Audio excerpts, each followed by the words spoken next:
In 2010, on my birthday, I booted up Transformers War for Cybertron. Weirdly, I watched the gameplay beforehand some time ago before actually owning the game myself. Once I was able to set up a PlayStation Network account, I was playing this and Revenge of the Fallen online on the PS3 non-stop. I got Fall of Cybertron in 2012, though sadly I never got the DLC. Bummer. Fall of Cybertron was more cinematic in style, an awesome campaign with an enjoyable multiplayer. However, in spite of those things, War for Cybertron was still better. In fact, War for Cybertron is the best game I have ever had. Though for a good number of years I haven't bought any games, I'm not a gamer, people. However, a 15-year-old game is still on the top on my list. Fall of Cybertron and Devastation is up there too, and also if you were just comparing Transformers games alone. To me, War for Cybertron might also be the best of all Transformers. Think about it. For the time, 2010, how much of the war between the Autobots and the Decepticons on Cybertron before Earth was depicted in the media?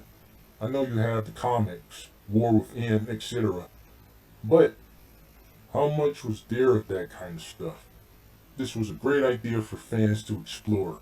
There was the futuristic aspects of the designs, robot vehicle mode, there was exploring Cybertron, there was experiencing warfare, there was the tone, it was done with excellence.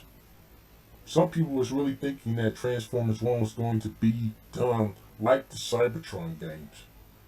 The movie was surprisingly good, surpassing most of Transformers media, but it's still behind the Cybertron games.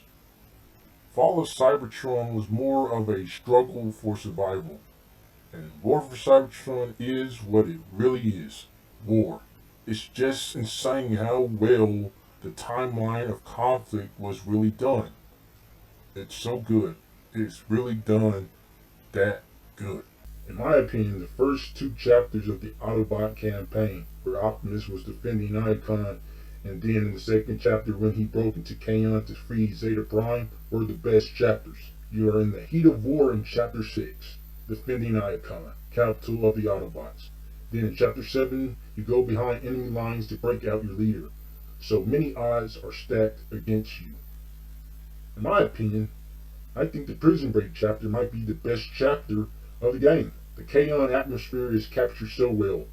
The feeling of war is solid throughout this game. There's consequences and emotional payoff at the end of the game. Think about it. For the Decepticons, it's about the offense, acquiring a weapon, Dark Energon, to destroy the Autobots. While for the Autobot campaign, it's about survival, enduring the war, because the Decepticons acquired a weapon that was devastating Cybertron. And by the end, defeating Trypticon, it was a victory, but a victory bittersweet. Because at this point, after knowing that the core has shut down, the Autobots know that they can't live on Cybertron anymore. And the tone was executed brilliantly. The NPCs filled up the ranks, adding to the scale in the battles, which is appropriate for depicting war. The settings hit the landing. The music is engaging. All these things add to the diversity of the experience. High Moon Studios really know how to deliver something. They knew what Transformers was about, and they gave something for longtime fans and gamers and newcomers to experience, making new fans in the process. The conflict was delivered better than almost any other media with the name Transformers.